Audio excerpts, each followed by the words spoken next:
Long ago, the world was loud, busy, and broken. People had forgotten how to love. God looked down and saw pain everywhere. But in the middle of it all, one man stood out. His name was Noah. He listened, he trusted, he walked with God. God gave Noah a shocking mission. Build an ark. A flood is coming. Rain, flood, in the desert, people laughed. But Noah kept building. The flood is coming, I must build. Day by day, plank by plank, faith became a floating miracle. Then something incredible happened. Animals came, two by two.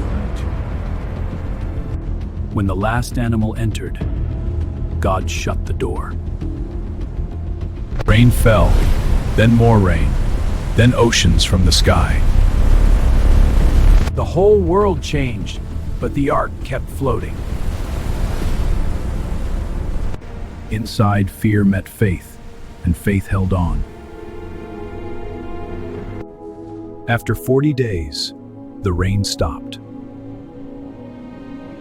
The waters fell, the land returned, life began again. God painted the sky with a rainbow, his promise of mercy. Noah's story isn't about a flood, it's about faith. When the world shakes, trust still saves. Choose faith, trust God, walk forward.